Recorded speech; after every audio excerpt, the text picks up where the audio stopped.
Hey guys, we're back. We are, what, 3 weeks out from the first trip? Yeah, just a couple weeks. Yeah. So we've been doing a lot on the boat. I shouldn't say we. He's been doing Yeah. most of it. We've been, well, ever since our last trip, we've been working basically every single day on the boat. Well, a few days off here and there, but not too many. As soon as the season ended, we hauled the boat out of the water. Got the bottom all repainted the entire hull of the boat. We put a new sonar in, a new CH600 from Furuno, dual frequency, so we're really excited to get on some fish and use that soon. We had the props refinished. You guys should see the props. Like, I took some pictures of it. It was amazing seeing how much fishing line was stuck in the prop. It was crazy. I mean, all those videos that we go over, right, seeing fishermen get their fish caught in there, it was really cool just to see kind of the underside of that. Yeah, barrel swivels, braid, all sorts of line in the props, on the shafts, all that. So we got all that cleaned up so it doesn't cut up into our bearings and stuff like that. We got the whole bottom of the boat serviced. We take all our screens off. There's growth that ends up growing in there, like mussels and stuff will grow in between the screens where we suck in water for like the bait pump and stuff like that. We just serviced the entire boat, and then we got it back in the water within like 2 weeks. Coast Guard comes down. We do this every 2 years, and they go through the boat. And they check the entire bottom and make sure the bottom of the boat's good and service it on both sides. And that's for every single boat in this fleet. It is U.S. Coast Guard inspected every 2 years during dry dock. Yeah, and they even repainted. They're in the process of repainting the deck right now, so that's super exciting. Yeah. Other cosmetic improvements were obviously this gorgeous galley that we're sitting in right now, and we're going to do a little bit more of a preview of that at Day of the Docks. So if you come on down to Day of the Docks, the boat, it's kind of like an open house. Everybody can come on board and check out the improvements that we've made and sit at the nice new tables, new finish, new cushions, like the whole thing's redone. It's really nice. Yeah, we gutted the entire galley. We pulled everything out. We have all new appliances, all new upholstery, all new tables, siding, flooring, everything. Brand new galley, so we're stoked on how it turned out. We think it's absolutely beautiful. We hope you guys think so as well. Yeah, and we're going to do a boat walkthrough video as well for people that haven't been on the boat before, just where it's all nice and pretty before it gets all bloody and run down as the season goes on, so you have that to look forward to as well. So, talking about fishing, right? Let's go over sort of what to expect early season. I know there's been some action recently in, local fishable waters here, and we were seeing really big bluefin early on last season. Yeah, well, last night there was a boat that caught 9 fish between 80 and 130 pounds, 9 bluefin, so it's a pretty good sized bluefin early season. Last weekend a boat had 24 fish, another boat had like a dozen, something like that.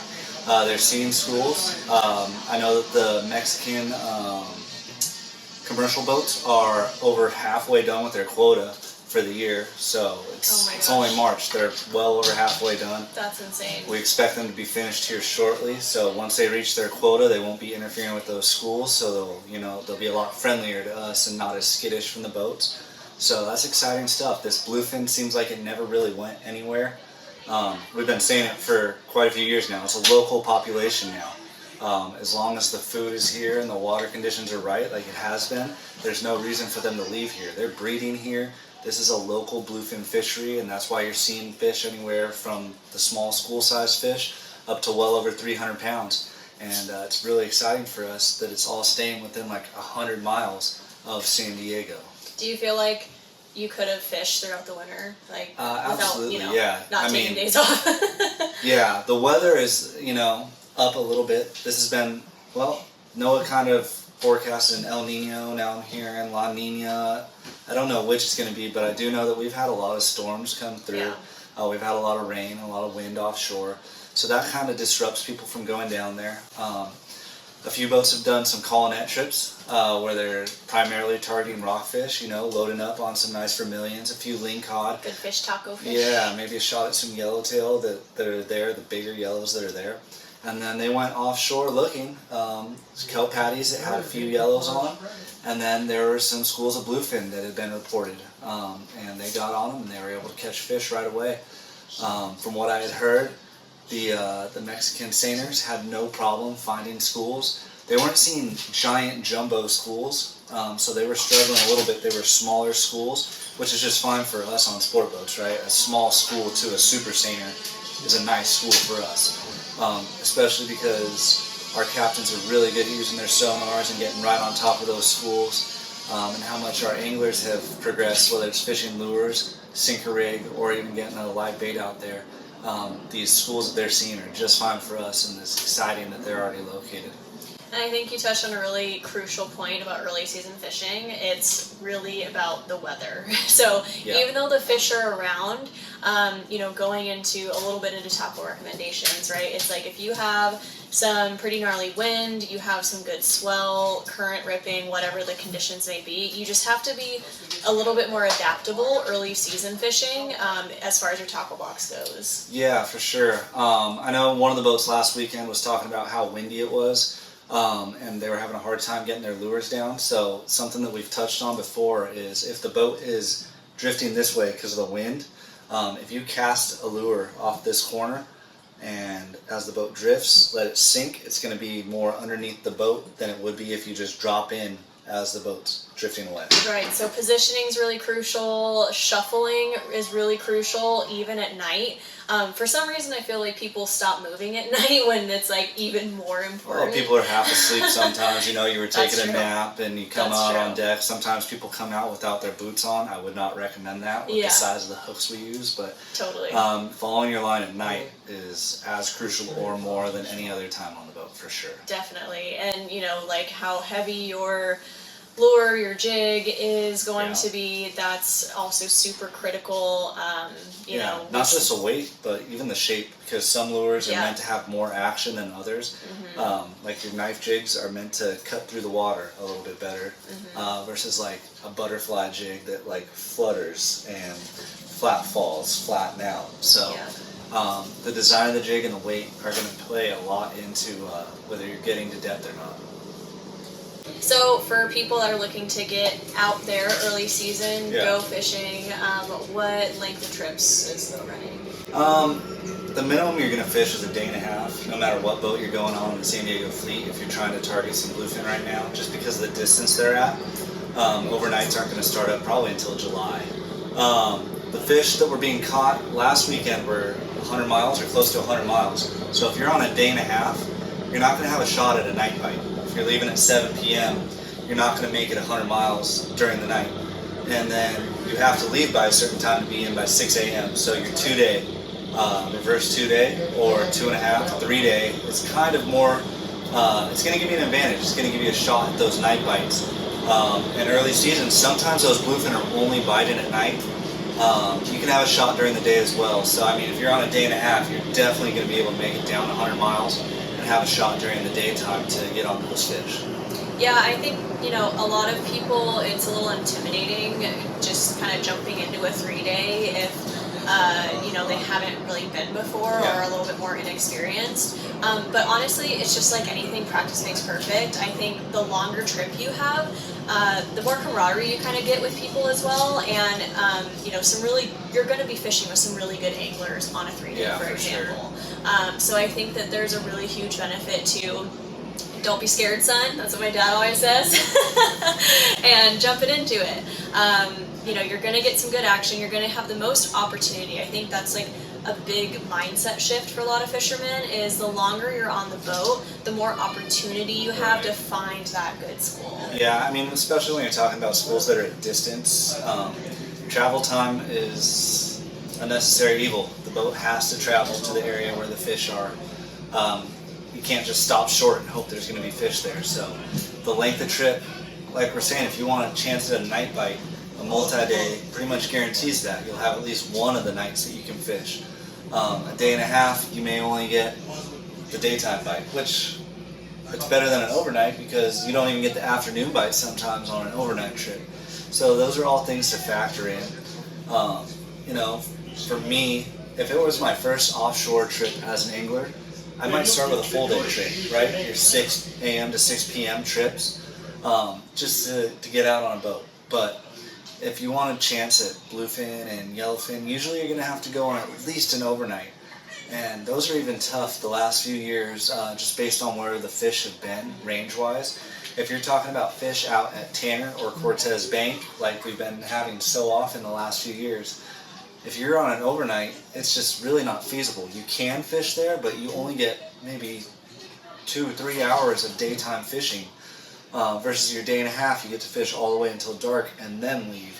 Or your multi-day trip, you get out there, you fish the daytime, you fish the whole night and the beginning of the next day or whatever, based on the length of your trip. So it definitely gives you guys an advantage being on a longer trip and getting to fish those different time areas, time slots. Because sometimes these bluefin, especially, just seem to be locked into a certain time of day or time of night that they're biting. And you know, you got to put in the hours of the rail. I tell people all the time when they come on the boat, you're not really here to sleep. You know, we have bunks for you, and you're gonna lay in them, but don't sleep too hard because you might sleep through a bite. We've had plenty of people go to bed. We had a tough day of fishing, and we were talking about the night bite's gonna hit, guys. The night bite's gonna hit. Make sure you're ready. And they go to bed. They're just gonna lay down a few hours, and they wake up the next day, and the boat has damn near limits, and they missed out on wide open action. And their good buddy goes, "Dude, where were you? It was awesome." Well, if you're with a friend, make sure he comes and wakes you up. Yeah. Like, friends don't let friends sleep through night plates. After he got his first fish, have him come down there, wake you up before casting back out. Totally. And catching his limit on his second fish for the day. Yeah, absolutely. I think especially for newer anglers, you know, don't be afraid to make it known either, especially with the crew. Yeah. Because chances are, you know, if you get into a bite, they're going to hand you something to experience, right? They're going to hand you a hook in hand. Right. And, you know, there's plenty of opportunity in the tackle shop as well. They're super knowledgeable guys. They're able to get you set up with all the right gear. There's some boat rods on here too that I know. Again, the whole idea and the crew's goal is to help you catch a big fish, right? Yeah, to help sure. you catch a fish even. You know, and so that's always what we're all working towards. So don't be afraid. You know, we love working with people that just want to experience something new, come on out for the first time, because there's nothing quite like that first time bluefin, and like their face just gets lit up and their eyes get huge when they feel like the tug and just everything like that. So don't be afraid. You know, everybody should, if you're on, you know, a good boat, right? Good boats should be welcoming of every kind of angler. Yeah, and I mean, tell people it's your first time when you're on a boat, you know? Don't be afraid to talk to people, mingle with each other, you know, let them know it's my first bluefin trip, I'm really excited. They might have some tip that, you know, it's going to be the reason you catch fish. Let the crew know, like she said, the crew is going to watch you more.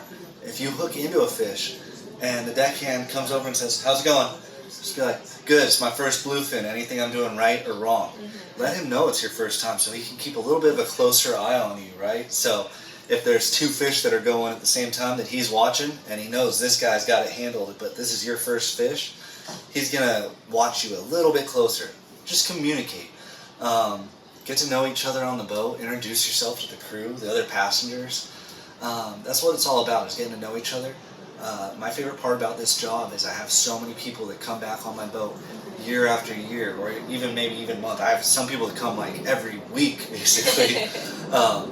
But getting to know these guys and seeing them all the time and knowing what their goal is. Some guy wants to catch his biggest fish of his life. Some guy wants to catch a certain kind of fish. Or another guy just wants to help people. You know, that's really cool to see. So get to know the crew, get to know the captain, their goals, your goals. And that's what's fun about this, is we get to see you guys over and over. You get to see the same boat, the same crew, what to expect, and you become more comfortable. It becomes like your fishing family. Exactly. Yeah, we really just want to have, you know, a big community of anglers here. Yeah. You know, so don't be afraid to say hi. Absolutely. First trip of the season. You've had a few months off from fishing. What do you need to do before you get back out on the water? Right. What's your checklist? What should you be looking at? Yeah. Reels. Did they get serviced? Right? Good question. If you service your reels yourself, or if you take them in, make sure to get that done. Nothing worse than a drag locking up on the very first fish you hook into, because that salt that accumulated over the previous season gets into your reel and seizes up. So make sure your reels are serviced. Line. Yep. Change out your line. Top shot of mono, fluoro. If your fluoro leader's still on there, whatever it is, change that out. Check on your braid. Braid's good for multiple seasons, but it does go bad eventually, especially if it got rubbed or something. If you're nighttime fishing or planning on using it for any lure or sinker rig, your braid, if it isn't marked, mark your line before you get on a boat. You can do that every 100 feet. It's pretty easy to count. Nice, long, thick mark on the line. That's always good to do. And as you're doing that, you can check your braid to see if there's any spot where it's been rubbed, like if it hit someone else's braid. You may want to replace that, right? Tackle box. Check your tackle box. Make sure you have everything you need. You never know if you lost your torpedo sinkers or knife jigs that you think you have. There might have been a hook that got back in the tackle box after you used it. There might be a rusty pile somewhere. Yeah, that can happen, right? If all your hooks rusted up, you may want to get some new hooks. Make sure you have a good selection of hooks. All the way from like size 4 small hooks all the way up to like 2/0, 3/0. The other thing that gets overlooked is your tools, cutters and pliers. Yeah. Oftentimes they'll, totally close up. Make sure you get some good stuff on there. Your split ring pliers, your dikes, all that kinds of stuff. Lube them up. Make sure that they work when you need them to. Yeah. Just go over that tackle box. Check your rods and reels. Another thing that'll happen sometimes on your rod is the last guide can get a chip in it, which will cut line, so always check your guides on your rods.